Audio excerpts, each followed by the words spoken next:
참 예수님, 2004년 호주에 살던 한 청년 후안 만이라는 이 청년은 갑자기 사람들 많이 지나다니는 곳에 큰 피켓에 프리 허그스, 공짜로 포옹해 준다는 그런 편말을 들고 갑자기 나타났습니다.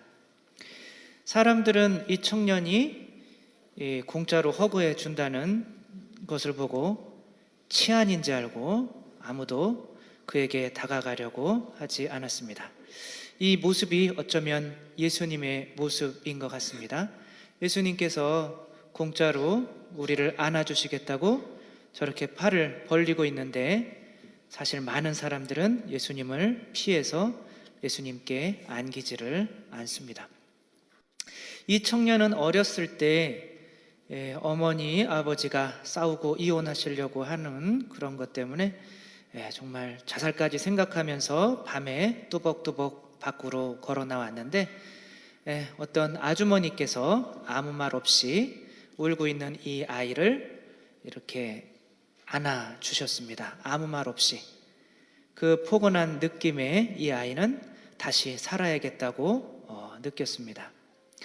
그리고 시간이 지나서 이제 어머니도 돌아가시고 할머니도 돌아가시고 할아버지도 눈이 실명했습니다. 세상에 가족이라곤 아무것도 남아있지 않은 이 사람은 본인을 또 안아줄 어떤 따뜻한 사람을 찾고 있었습니다. 너무나 외롭고 힘들어서 자기가 안아주겠다고 이렇게 밖으로 나섰지만 이 청년을 안아주는 사람은 아무도 없었습니다. 한 거린 할머니가 지나가다가 이 불쌍한 청년을 안아주십니다. 그때부터 사람들이 이 청년을 안아주기 시작합니다. 하도 많이 안아주니까 경찰에서 이건 치안상으로 안 좋다고 이거 하지 말라고 합니다. 그래서 이제 사람들이 10,000명이 사인을 해줍니다. 이건 좋은 거다, 안아주는 거는. 그래서 경찰이 허락을 합니다. 지금 전 세계적으로 프리 허그스라고 공짜로 지금 명동이나 이런 데 가면 또 안아달라고 푯말 들고 있는 사람들이 있을 겁니다. 전 세계적인 운동으로 퍼졌습니다. 우리는 이런 포옹이 필요합니다. 2차 세계대전 끝나고 고아원에 아무리 시설을 좋게 해놔도 아이들이 1년에 3분의 1씩 죽어갔습니다. 부모님이 안 계시니까. 그래서 이 현상을 보고 어떤 심리학자는 원숭이 애기를 이렇게 철사로 좀 딱딱하게 만든 엄마 모형을 세워놓고 거기에서 젖이 나오게 해놓고 포근한 털이 있는 그러나 젖이 안 나오는 이렇게 모형을 세워놨습니다.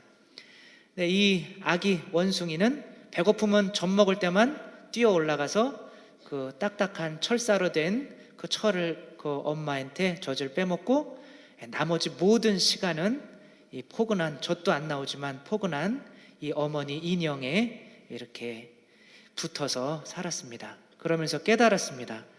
사람들에게 진짜 중요한 것은 환경이나 음식이나 이런 것이 아니라 포근한 엄마의 품이구나. 우리는 포근한 엄마의 품이 없어서 안아주는 사람이 없어서 그리고 내가 안지를 않으려고 해서 고통을 받으면서 살아가고 있습니다. 김창옥 교수가 강연했었는데 자기한테 어떤 여자분이 찾아왔습니다. 굉장히 이렇게 다른 사람들과 이야기하기도 힘들어하고 대인관계도 힘들어하고 말하기도 힘들어하는 이 여인이 결혼한 사람인데 나는 왜 이렇게 사람들과 관계가 잘 안 됩니까? 라고 찾아왔을 때 이분이 이제 이야기를 하다 보니까 이분 안에 무슨 응어리가 하나 있는 거죠. 남편에게도 이야기하지 않았었는데 자기가 12살 때에 잠실에 살았답니다. 이 잠실에 사는데 꿈을 꾸었는데 귀신이 나타났대요. 귀신이 이 아이를 쫓아오니까 얘는 꿈인지 생시인지 구별을 못하고 일어나서 잠실 앞에 한강이 있지 않습니까? 그 한강에 빠지려고 할 때 엄마가 뛰어와서 이 아이를 이렇게 반쯤 빠졌을 때 구해냅니다. 그러니까 이 아이가 어떻게 보면 귀신 들린 거죠. 근데 그 해에 그래서 집에 굿도 하고 뭐 이렇게 했는데 그 해에 물놀이 갔다가 가족이 물놀이 갔다가 이 여자 아이의 남동생이 물에 익사해서 죽게 됩니다. 사람들이 다 자기 탓이라고 하는 것 같고 자기도 내가 죽었어야 하는데 내 동생이 죽었다고 생각하면서 자기를 용서하지 못하고 살아왔던 거죠.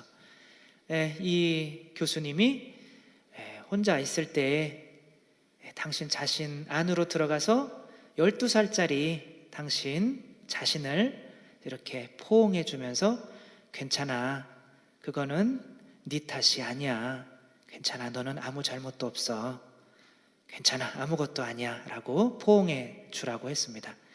며칠 뒤에 이 자매님이 전화를 했습니다. 교수님, 제가 이제 생전 처음으로 수영장에 갈 수 있게 되었습니다. 그동안 물 근처에는 가지 않았던 거죠. 우리 마음 안에서도 우리가 안아주지 못해서 아파하는 영혼이 있습니다. 말씀봉사자 정구중 스테파노 회장님에게 어떤 엄마가 딸을 휠체어에 태워서 데려왔습니다. 이 딸은 어느 날 갑자기 아침에 일어났는데 발이 안 펴지더래요. 그래서 계속 발이 안 펴지는 거죠. 이제 이야기를 듣다 보니까 이 딸이 어머니를 굉장히 증오하는 것을 알게 됐습니다. 이 어머니는 이 딸을 자기가 너무 못 배워서 그러는지 이 딸을 좀 잘 가르치고 자기가 원하는 대로 키우려고 어려서부터 너무 간섭을 많이 했던 거죠. 이 딸은 대학교 가면 그 간섭이 좀 나아질까 싶었는데 대학교 가서도 이 과목 들어라, 저 과목 들어라, 이 애는 만나면 안 된다, 이 애는 만나도 된다, 이렇게 간섭을 많이 했던 거죠.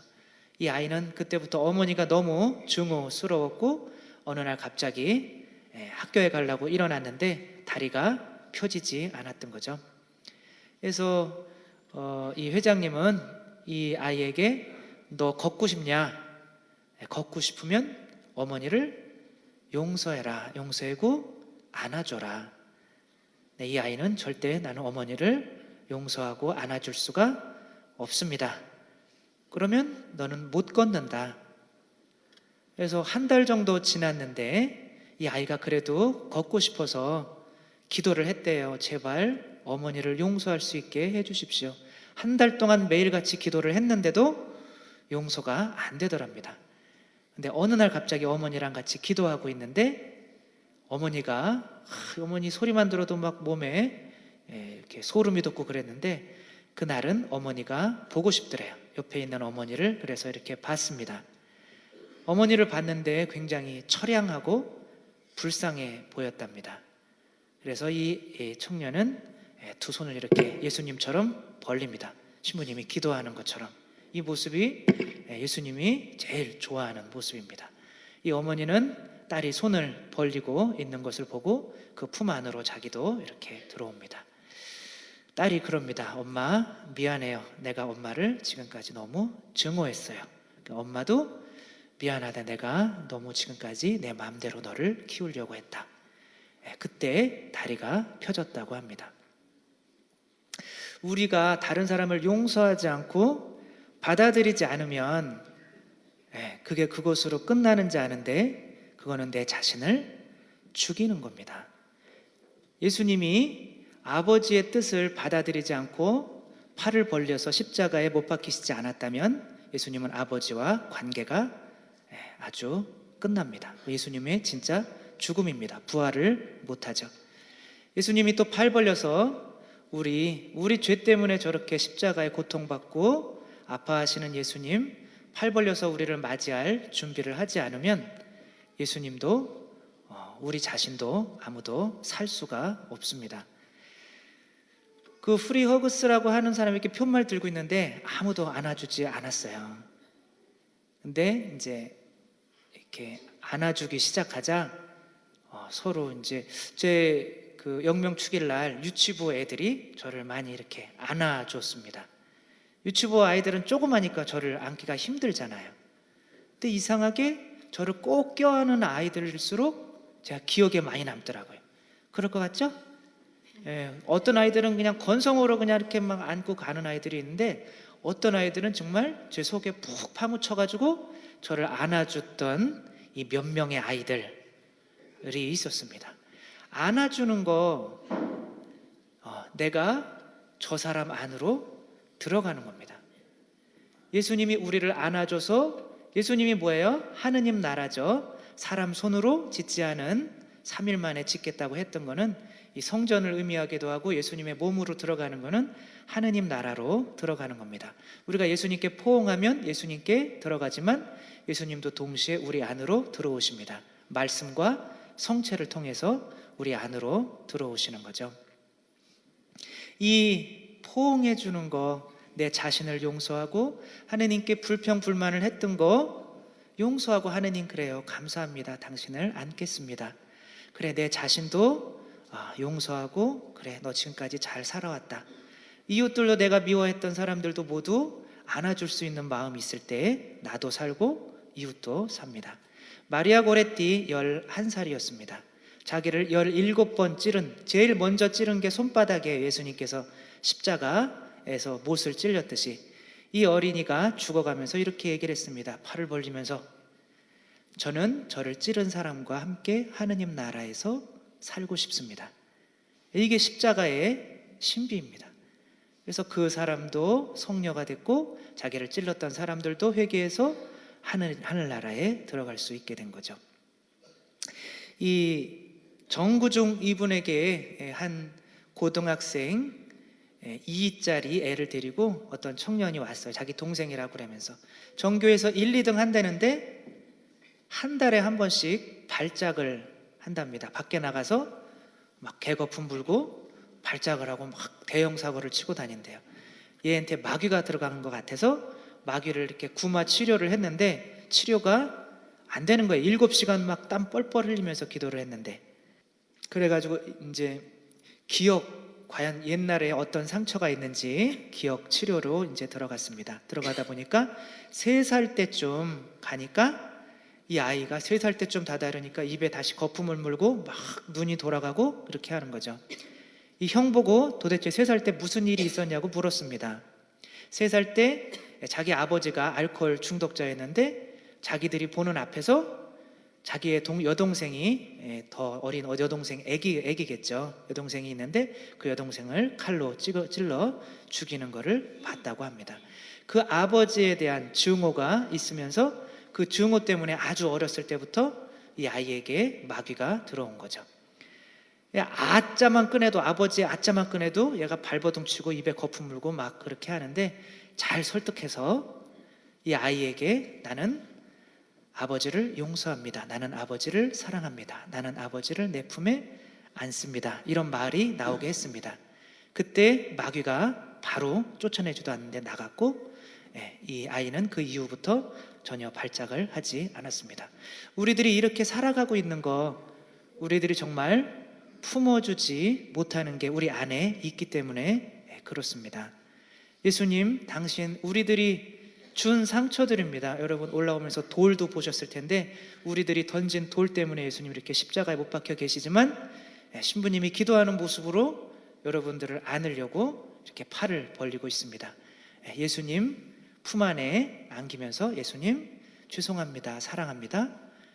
그리고 나도 지금까지 잘못했던 나도 용서한다.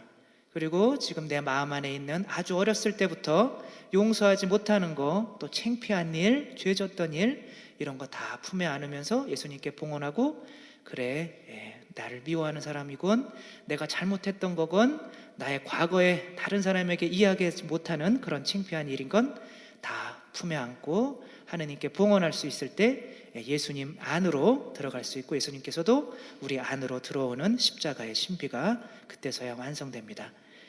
우리 공짜로 포옹을 해주겠다고 이렇게 길거리에 나섰던 이 청년처럼 우리들도 예수님, 또 하느님 아버지, 우리 자신, 또 우리 이웃들 모두 품에 안아줄 수 있는 어머니와 같은 이런 따뜻한 마음으로 항상 오그리지 말고 예수 그리스도처럼 이렇게 용서하는 거 쉽지 않죠. 내 몸이 뚫리는 것처럼 고통스럽습니다. 그러나 그 십자가만이 우리를 살리는 길임을 명심하면서 항상 모든 사람에게 팔을 벌린 자세로 살아갈 수 있도록 해야겠습니다.